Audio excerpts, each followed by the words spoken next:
All right, Shalom. Laha, Lahayim, peace to the gods. Nawathan, Kal, Halalim La, Yahweh, Bahasham, Yahweh Shad, Bahasham, Racha, Hakwadash, giving all praises to Yahweh. In the name, Yahweh Shai, in the name of the Holy Spirit. Double honors unto the elder apostles, elder bishops, and the heads and elders of all the camps of Great Millstone, GMS, who do well. Peace, blessings, and salutations to the tabernacle of David, those predestined spirits of election scattered abroad.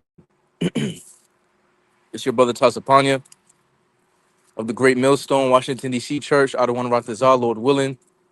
His quick hit, admonishment, uh, lunch break, epistle, digital epistle is edifying unto the elect. So, I'm on lunch, death scrolling, right? Looking for news and things of that nature. And what pops up on my algorithm, so to speak, end time headlines, I research it.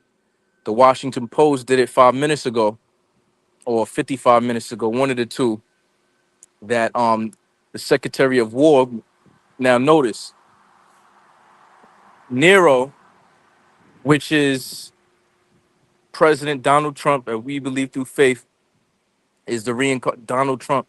Eagle face Trump is the reincarnation of the ancient Roman Caesar Nero. He wrote an unrighteous decree, aka a executive order, to change the name of the Department of Defense to the Department of War. So he appointed Pete Hegseth, which is the Secretary of War now. Okay, so he's a minister. He administers, all right, regarding the topic of war, not of defense, because that's the time that we in, which links up with Ecclesiastes chapter 3. But there's a time and a season, because that's the word of the week right now, season, okay, under heaven, at time of war. So we need to know what season America's in. What season are you as an individual, as a man of the Lord in? We are in the season of war, okay? Not only a spiritual war that we're going in, but a soon to be manifested physical war here on the whole globe, but primarily on the streets of America as well, man. All right. So Gerald Celente likes to come out with when nothing else works, take him to war. All right.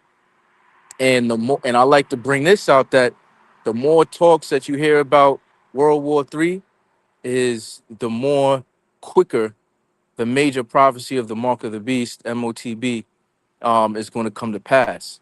So we're speaking, man. So these type of things we have, and there's no coincidence as we're coming into, as the feast of the blowing of trumpets, right? And the Day of Atonement, all right, the Day of Atonement is approaching, man. You know, as something that was unprecedented, all right. And Quantico is literally right there from where I'm at. Okay, and on the VA side in the DMV area. It is mad close to Langley, Virginia, and unto DC. Quantico is right there. It's a Marine Corps base. Okay. So the fact that this type of thing is happening and they pushing it out on their mainstream media, okay, gets you into an understanding of to be not ignorant of a great matter nor things small, right? And to watch as well as pray, all right? Because we do see through a glass darkly, as the scriptures say, okay? So we know eventually what's to come. Martial law, Jacob's trouble, famine of the word, famine of bread, right? Anarchy and lawlessness, right? Uh, uh, the mandating of the MOTB. Look like my hopefully y'all can still hear me. The what's the name died? Let me see. Salakia.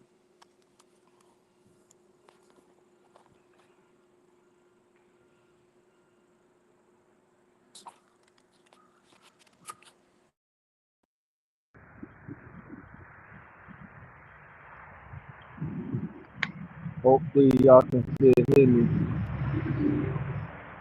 But yeah, so in in Joel it talks about that proclaim ye unto the Gentiles, prepare ye war, man. See, we Thawada Aqua, Thawada. So we in a what's the name? The times that the prophets have been speaking of, all right, in the perspective of the scriptures. Because as I'm growing in this thing, you know, Thawada Yabashim Ashaz, we all supposed to be growing in this truth, right? You start to understand why Elder Pastor Sahar likes to bring out, especially in regards to the defending the gospel and the rebuking of other Israelites, you know, specifically those purple bandits, right? How America is the perspective, is the primary focal point, not only of this gospel, but of the scriptures, man, as, from Genesis to Revelation, all right?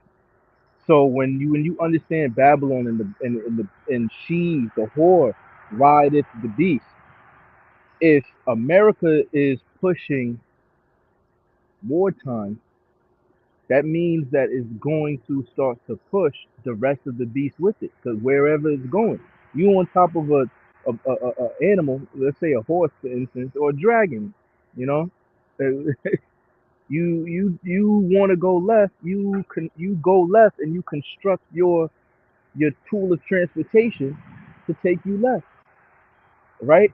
So you know, the three unclean spirits spoken that, you know, like unto a frog in the book of Revelation, those three city states, right?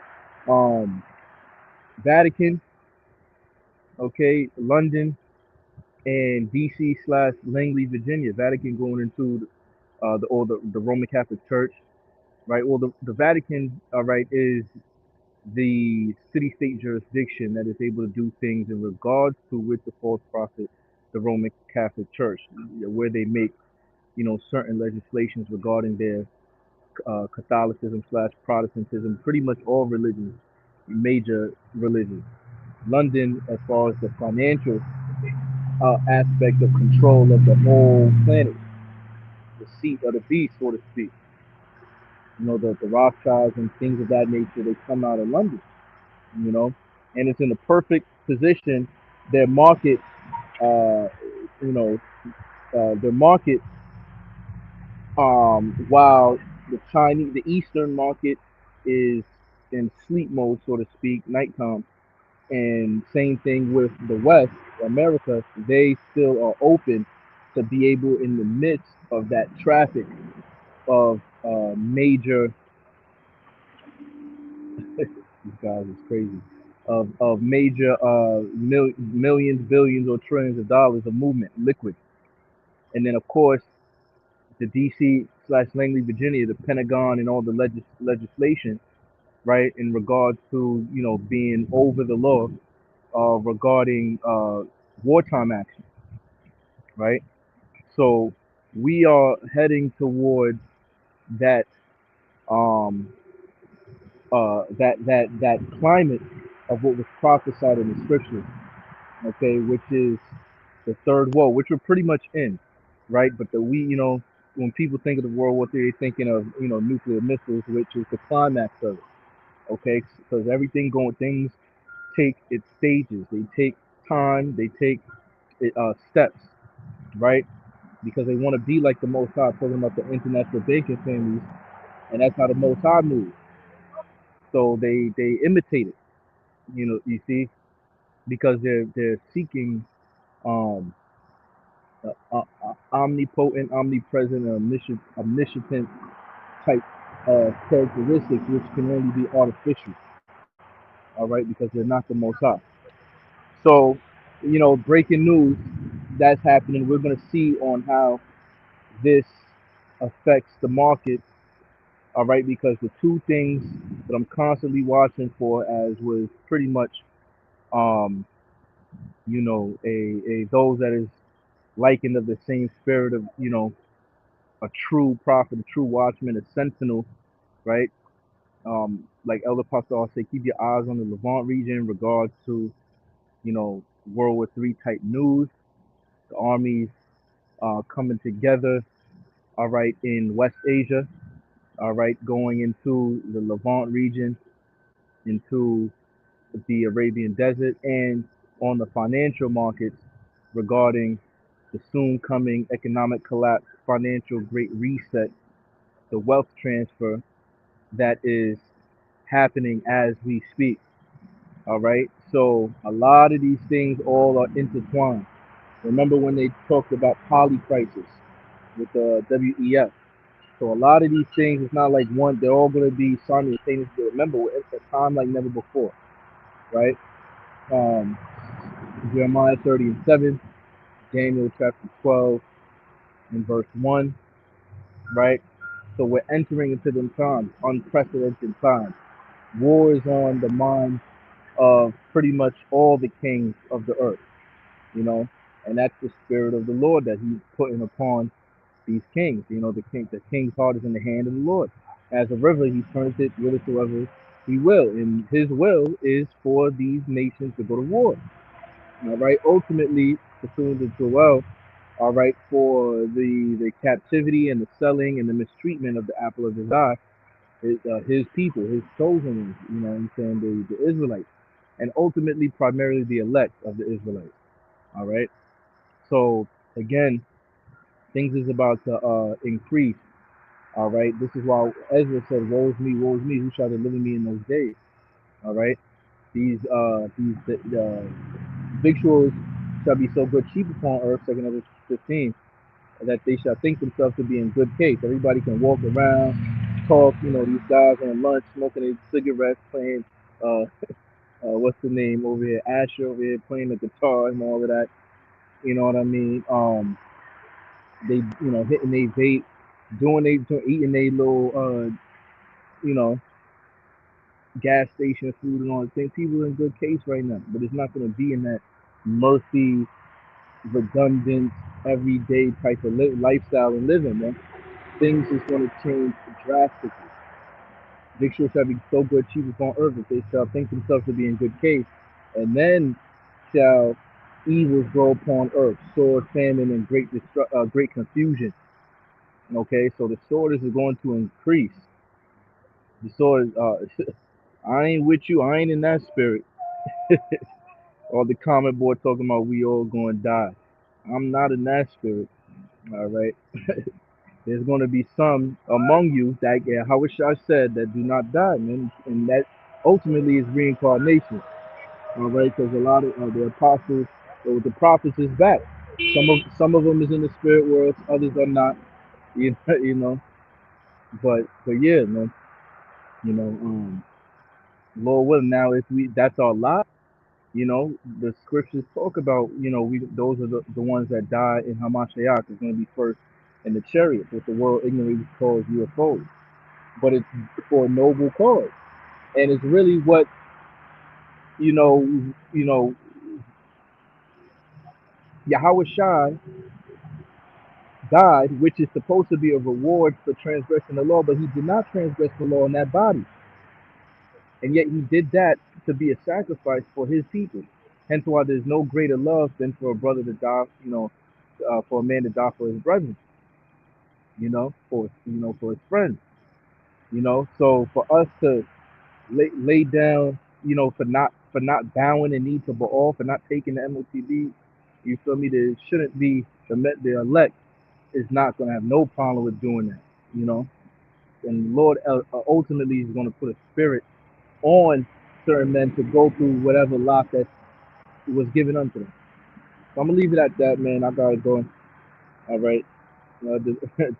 Didn't give us a spirit of fear, but a power, love, and a sound mind, man. All right. So yeah, the mass death is coming. In Isaiah, what is that? 66. Uh, what? Many shall be slain by the Lord. So yeah, but it is what it is. You know, it's gotta come. It's inevitable. Might as well prepare for it. See, a prudent man foreseeth the evil, the bad times, a lot of death. See, that's not. See, so many scriptures. Psalms 91. 1,000 shall fall by my left hand, 10,000 by my right hand, but it's not going to come unto me. Roughly paraphrasing. I'm not in that spirit. We are not in that spirit, man. We are in the spirit of light. He said when them disciples was like, "Yo, I gotta go bury a family member," roughly paraphrasing, I was like, "Let the dead bury the dead." But we worship a God of the living, man. But again, I'm gonna leave it at that. Buck, stay out, but start on to the next one. So,